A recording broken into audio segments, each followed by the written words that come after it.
आज खूपच लांबचा प्रवास आम्ही सगळे करणार होतो आणि आम्ही कुठे निघालो आहोत ना, हे तर पुढे मी व्हिडिओमध्ये तुम्हाला सांगणारच आहे. पण जेव्हापासून मला प्रथा झाली आहे ना, तेव्हापासून प्रथाला घेऊन एवढा दूरचा प्रवास मी खरंच कधीच केलेला नव्हता. आणि प्रवासाला सुरुवात आम्ही रात्री पुण्यातून 12:30 वाजता केली होती आणि तुम्ही व्हिडिओमध्ये पाहू शकता. प्रवास करून आम्हाला सकाळची पहाट झाली होती. रात्रभर प्रथा माझ्या मांडीवरती झोपली होती. हे दोघे तर गाडी पुढे चालवतच होते, पण आम्हाला दोघींना सुद्धा मागे अजिबात झोप लागली नाही. नंतर पहाटेला आम्ही एका स्पॉटवरती थांबून ज्या स्पॉटवरती आम्ही थोड्या वेळासाठी थांबलो होतो ते होतं किल्ले रामशेज म्हणून. आणि खरंच ना, एवढं सुंदर आणि अप्रतिम असं ते वातावरण होऊन गेलं होतं.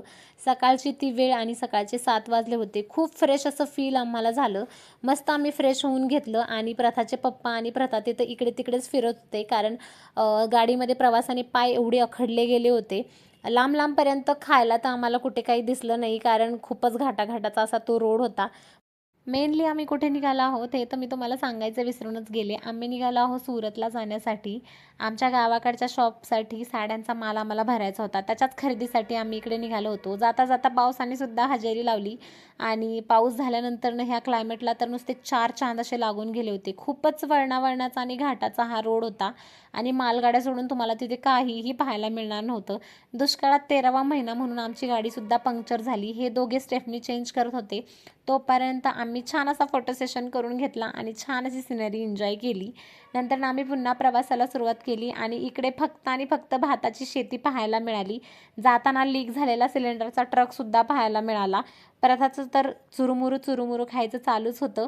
तिलासुद्धा भूक लागली होती. एवढा प्रवास झाला, पण प्रथाने खरंच ना प्रवासात अजिबातसुद्धा त्रास दिला नाही. सुरतमध्ये गेल्यानंतर आम्ही गेलो माझ्या मावस भावाकडे, जो सुरतमध्ये राहतो. वहिनीची स्वयंपाकाची तयारी चालू होती. छान असं फ्रेश झालो, मस्त असं जेवण केलं आणि वहिनींना घेऊन मार्केट चेक करायला गेलो.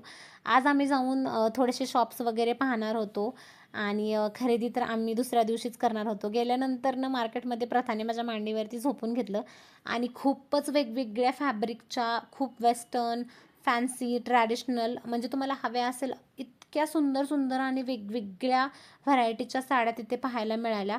खूपच छान 4-5 शॉप्स आम्ही चेक केले आणि नंतर आम्ही पुन्हा घरी आलो. घरी आल्यानंतर माझ्या भावाची मुलंसुद्धा आली होती आणि ती होमवर्क करत होती. आणि खरंच ना, प्रथा एवढी छान त्यांच्यामध्ये मिक्स होऊन गेली होती की असं वाटतच नव्हतं की ती त्यांना पहिल्यांदा भेटतीये. आणि मी सुद्धा खूप वर्षानंतर माझ्या भावाकडे आले होते. खरंच ना, खूपच छान असं वाटलं.